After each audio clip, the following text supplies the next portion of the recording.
ils exploitent les paysans en les obligeant à vendre leurs récoltes à un prix inférieur à celui officiellement fixé par le gouvernement, mais en plus, au lieu de les payer sur le champ, pour des raisons peut-être d'incapacité de mobilisation des ressources financières, ils leur donnent des bons, et ces bons mettent des mois avant d'être payés.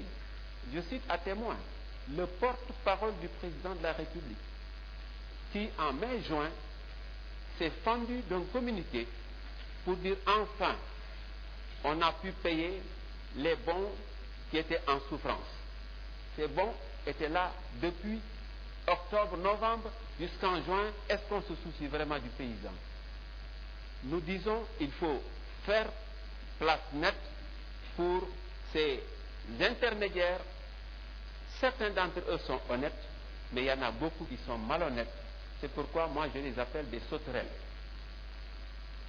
Deuxièmement, nous considérons qu'il faut fixer le prix aux producteurs dès le début de l'hivernage. On ne va pas attendre que les paysans aient récolté leur arachide pour leur dire on fixe le prix à tel niveau, parce qu'à ce moment-là, ils n'ont plus le choix. Ils ont déjà leur récolte, il faut bien qu'ils s'en défassent.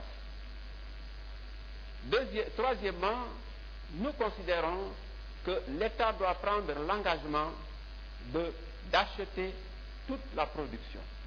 Et de ce point de vue-là, c'est l'amateurisme le plus complet. Il y a un an, quand nous avons eu, soi-disant, 1 200 000 tonnes, on a dit aux paysans, il n'y a que 400 000 tonnes qu'on pouvait acheter. Les paysans étaient restés laissés les grains sur le bras et ne pouvaient rien faire. Heureusement, le génie, j'allais dire populaire, a pris le pas et les paysans ont décidé de faire une trituration artisanale pour pouvoir avoir de l'huile et pour avoir des tourteaux. Ce que voyant, l'usine a dit non, il faut que vous me vendiez votre huile parce qu'elle contient de l'aflatoxine qui est cancérigène. Les paysans ont refusé. Et heureusement, l'Institut de technologie alimentaire a fait une étude de cette huile provenant de la trituration artisanale qui a démontré que, en exposant cette huile au soleil, on abaissait à 0,5% le risque d'éléments cancérigènes dans cette huile. Et c'est à ce moment que l'usine a dit « Je suis prêt à acheter votre huile ». Je pense que cela démontre un manque de respect et de considération pour les populations. Nous disons donc qu'il y a une obligation. Mais, cette année, on a eu une récolte déficiente. On fixe le prix à 175 francs le kilo. Un prix dérisoire. Les paysans ont refusé. Et comme on a ouvert la vente de façon libérale, aujourd'hui, vous achetez, vous vendez votre prix d'arachide à 220, 225 ou 250 et non 175. Je dis que ça, c'est une politique d'amateurisme et nous comptons y mettre fin. Voilà pour l'arachide. Il y a le riz. Nous importons 600 000 tonnes de riz par an pour une consommation de 800 000 tonnes. Cela a diminué puisqu'à l'époque on importait tout. Il y a un effort qui a été fait par le pouvoir libéral que je ne nie pas au niveau de la vallée. Mais c'est un effort insuffisant. Il y a possibilité... Je ne vais pas prendre le risque de me mettre à dos les serrères et tous les baïennes puisque vous parlez du riz. C'est juste pour vous demander d'être un peu plus concis concernant ce volet qui est très important. Merci, il est important et il faut être concis. Je vais me soumettre à votre discipline. Donc, en ce qui concerne le riz, notre politique est de promouvoir le riz de la vallée dans son intégralité, parce qu'il y a encore des centaines de milliers d'hectares. Il y a également la Casamance, qui est le bassin naturel du Sénégal. Il y a le Sine, il y a le Saloum, les rivières. Tout cela, plus maintenant, nous envisageons de construire le canal du Cayor et de permettre justement à l'agriculture également de se développer. Voilà ce que nous entendons par promouvoir une politique d'autosuffisance alimentaire. Mais, juste deux petits mots, cela va de soi aussi qu'on va promouvoir des cultures d'exportation et on va bloquer les importations qui font concurrence à notre production. Par exemple, en matière d'oignons, on bloquera les importations aussi longtemps qu'on n'aura pas vendu la récolte d'oignons.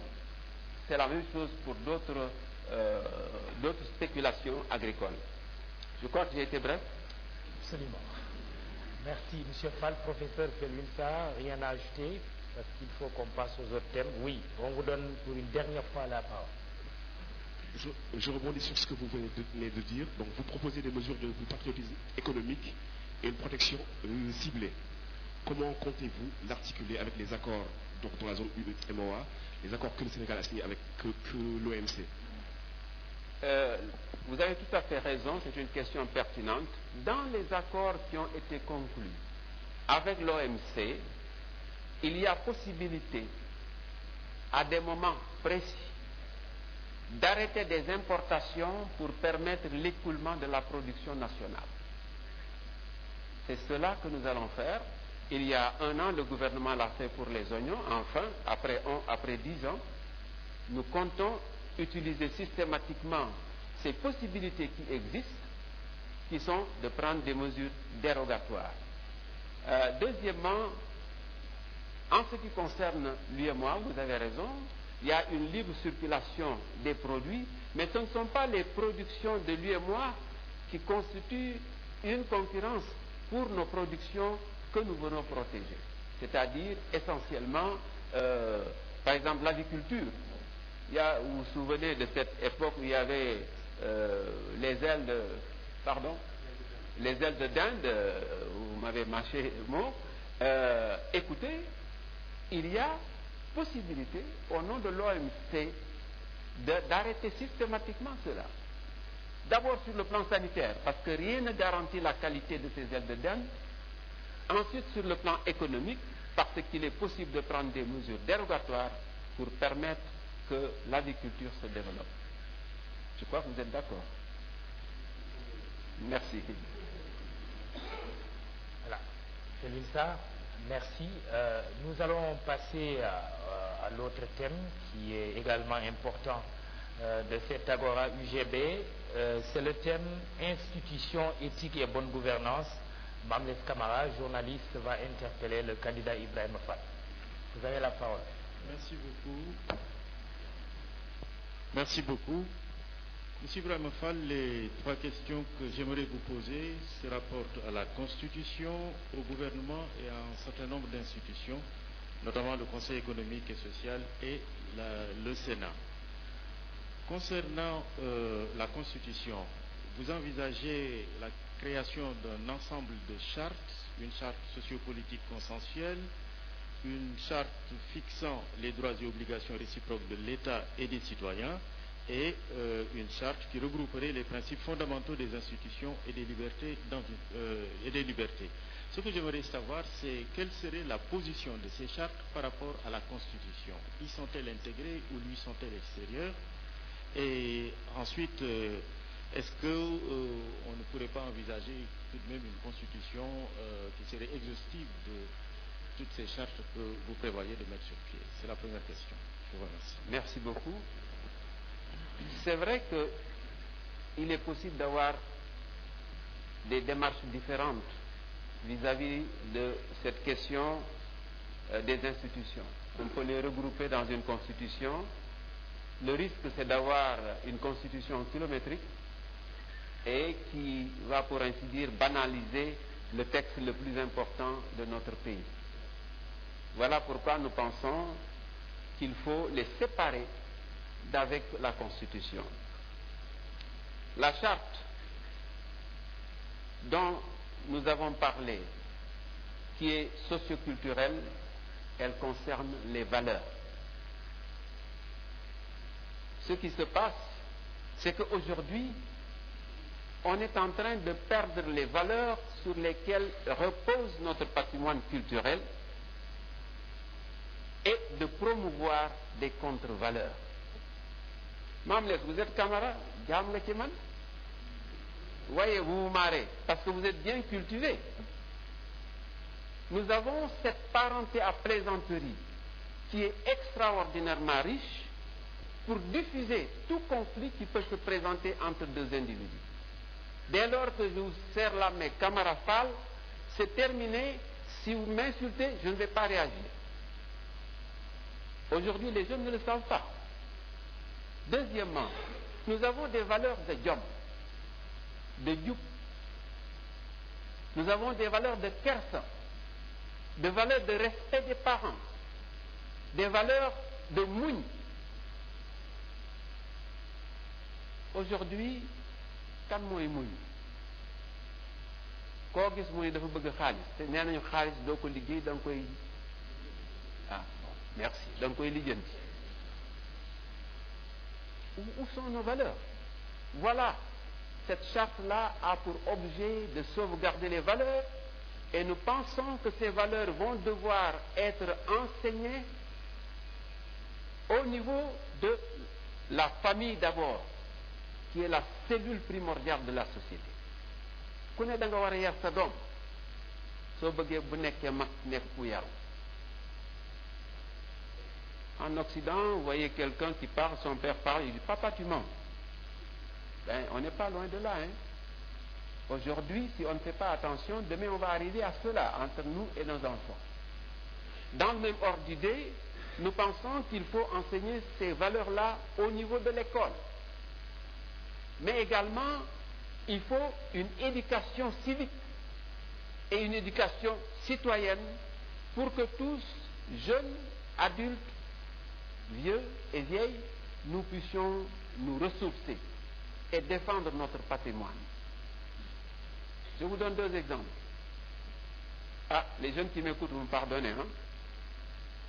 Boo waxee xale yi ñu ni il y a deux expressions. Bul faale moo ko yor. Bul faale, mais c'est extrêmement grave. Comment peut-on éduquer quelqu'un en lui disant bul faale? Fais ce que tu veux, peu importe ce que les autres vont dire.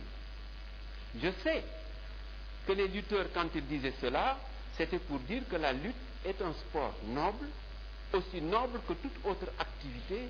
Donc bul faale su fekkente ne dañ lay naan doo dara lu dul lutteur. Mais ça a été dévergondé. Moo ko yor. Ah, vous avez ici des candidats qui ont sur leur tête des milliards qu'ils ont détournés et entre eux-mêmes ils se font des critiques.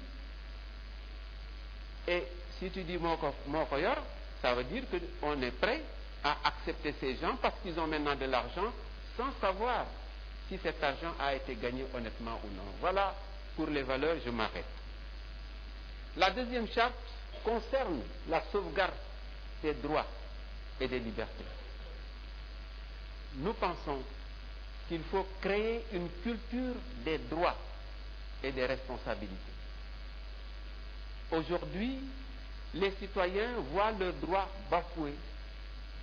On accepte pratiquement comme si c'était une prédestination alors qu'on devrait refuser.